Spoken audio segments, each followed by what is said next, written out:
Mesdames et messieurs, bonjour à toutes et à tous. Bienvenue au journal. Le plan national de développement économique et social PNDS intéresse aussi bien les investisseurs nationaux qu'internationaux.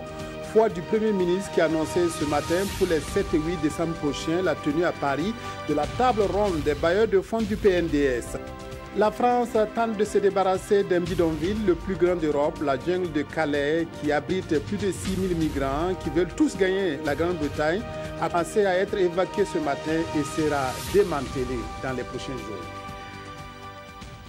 Mais tout d'abord, le président du Faso est rentré vendredi dernier de Rome, où il a été reçu par le pape François. La visite de Roch-Marc Christian Kaboré au Vatican a permis au chef de l'État de s'entretenir avec la communauté de San Egidio. La communauté exécute ici au Burkina plusieurs programmes de développement, dont celui sur l'établissement des actes de naissance pour les enfants. Yacouba Gamene, Marguerite Douagno, reportage à Rome. Le Burkina Faso et la communauté de San Egidio, c'est une longue histoire de coopération et d'amitié. San Egidio est installé depuis plusieurs années au Faso avec un programme de développement dont le projet Bravo pour l'inscription à l'état civil qui a permis d'enregistrer de nombreux citoyens burkinabés. Le président du Faso et les responsables de la communauté ont donc évoqué le sujet et aussi abordé la question de la sécurité au Burkina et dans la sous-région et du dialogue pour la paix. Le président nous a dit, il a été très gentil, nous a dit d'avoir suivi avec beaucoup d'intérêt la récente prière pour la paix qui s'est passée au Burkina Faso, organisée par la communauté locale de Sant'Egidio, mais c'est un réseau de dialogue qui touche tout le monde. Récemment, nous avons organisé la grande prière pour la paix à Assisi, la ville de l'Italie d'Entre, qui a vu la participation du pape François, du patriarche Barthélemy et d'autres grandes personnalités religieuses. Nous allons renforcer les réseaux de dialogue chez vous, dans votre pays, mais en général dans toute l'Afrique. Pour nous, il n'y a autre voie que le dialogue pour résoudre le problème des pays africains et en général du monde. Plusieurs autres sujets ont été abordés par la communauté de San Egidio lors des échanges avec le chef de l'État burkinabé.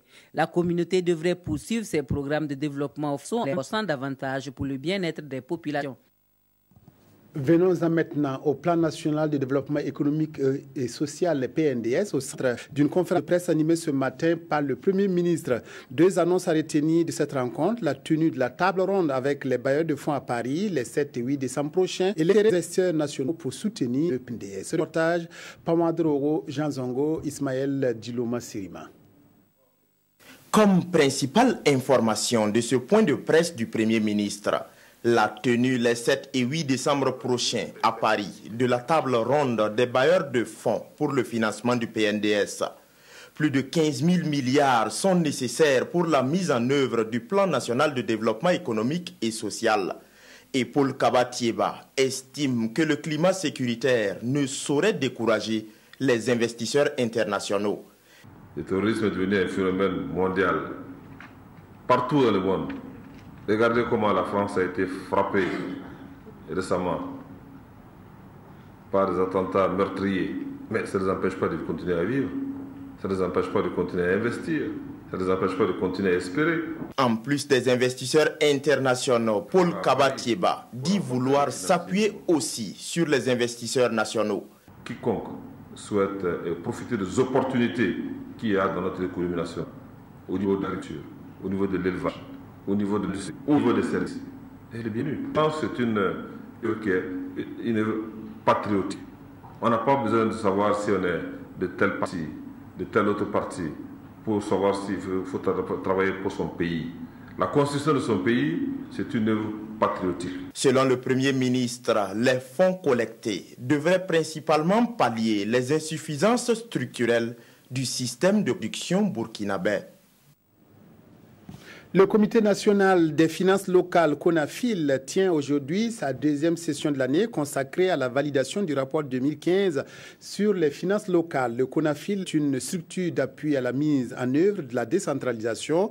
Il a été créé en 2009 pour collecter, traiter et publier des données sur les finances locales. Issa Kafando, Oumou Sissé.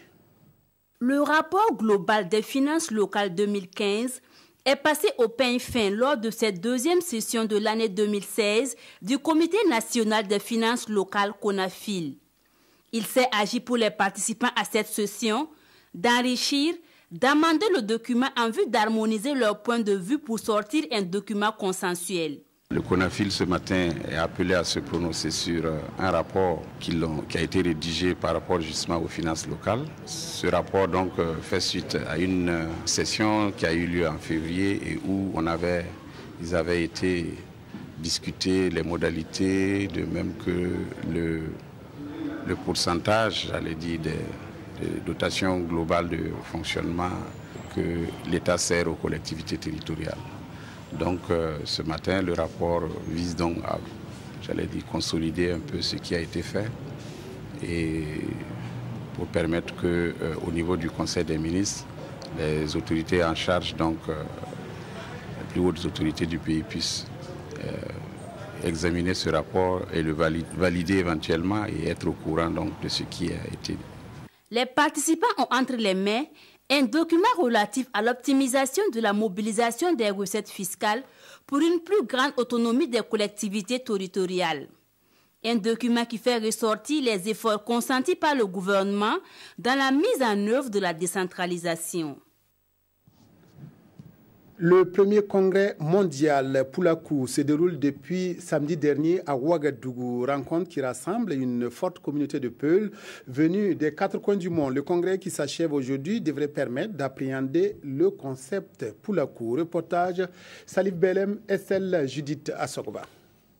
Ce premier congrès mondial Pulaku a réuni la communauté Peul venue d'une dizaine de pays d'Afrique et de la France.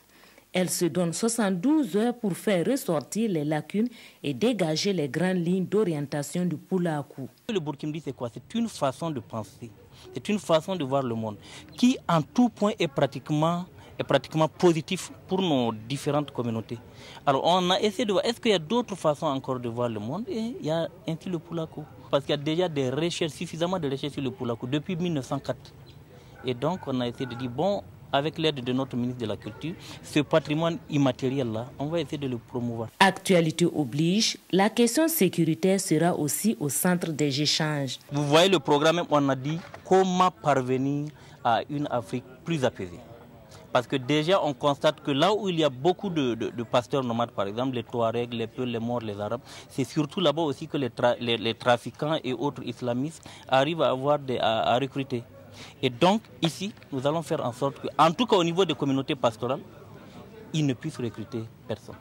Pour le parrain, le ministre de la Culture, des Arts et du Tourisme, une telle rencontre permettra à tous les participants de mieux découvrir la culture Peul dans toutes ses facettes. Aujourd'hui, il y a donc au sein de cette communauté ce métissage issu de tous ces brassages culturels qui est quand même intéressant, qui est une contribution en réalité non négligeable à la culture universelle. Au sortir de cette rencontre, chaque congressiste devrait avoir une idée précise du Pulaku, en termes clairs, une façon de voir le monde.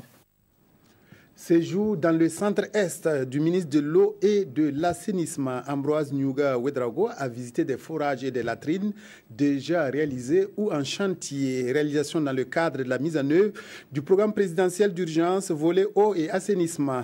L'empoisonnement du barrage de Gourgou a été une autre étape de cette sortie ministérielle. Le reportage Urbain Sommet, Aboubakar Sayon.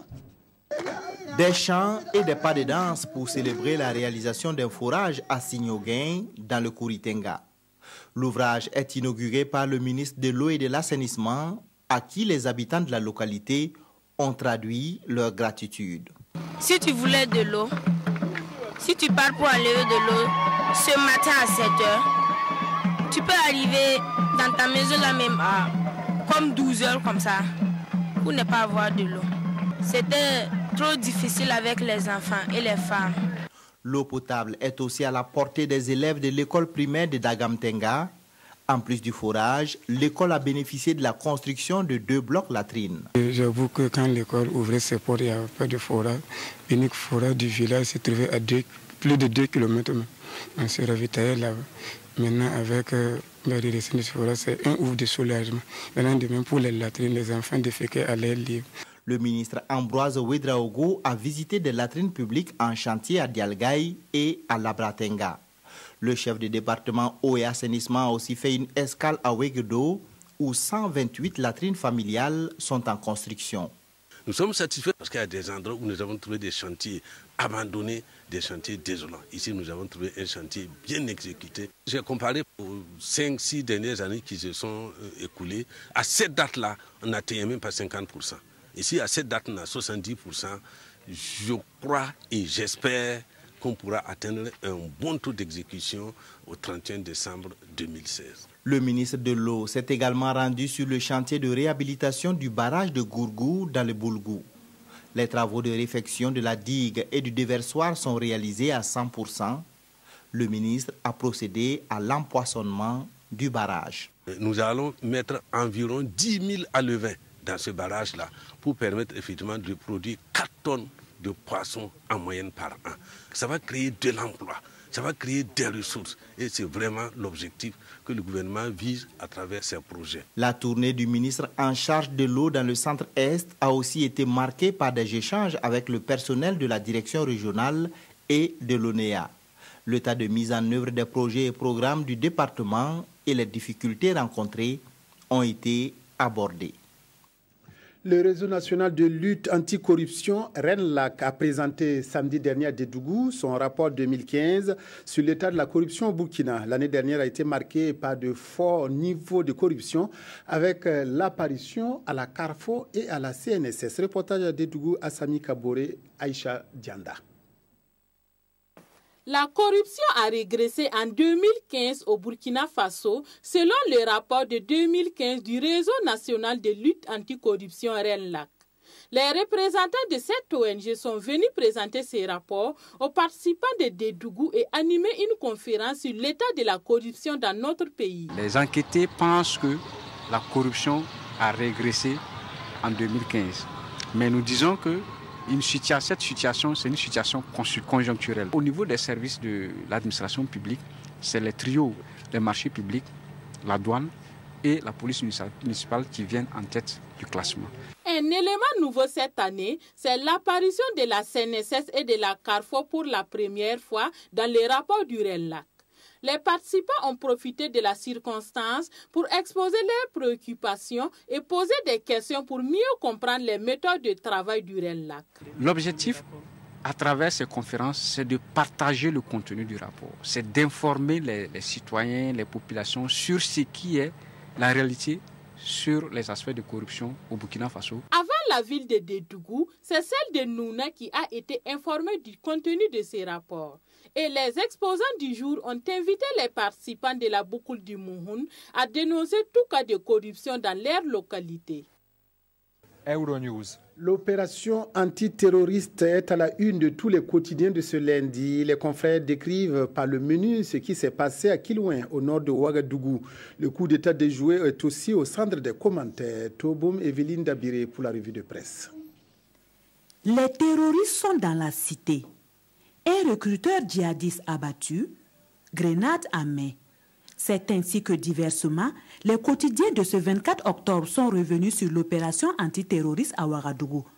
Une nuit inhabituelle car c'est vers 0h que les tirs ont débuté, raconte un riverain dans le pays qui poursuit. Les tirs ont duré toute la nuit.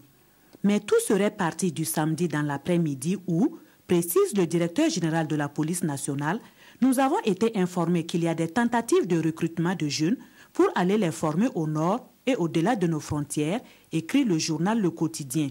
Nous avons donc débusqué le lièvre que nous avons poursuivi et voilà donc le résultat que vous constatez, conclut-il. Un constat fait par Sidoya, un homme abattu et 3 complices actuellement recherchés.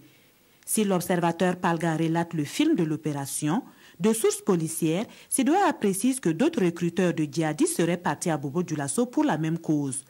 Mais qui est cet homme abattu? Dans l'observateur Palga, quelques voisins témoignent. Il s'agirait bel et bien d'un habitant de Kiloué, mais qu'on ne voyait que les nuits. Pour laver ses habits, c'était la nuit. Même pour apprendre la moto à une femme de sa cour, les séances ne se faisaient que la nuit, renchérit un autre témoin.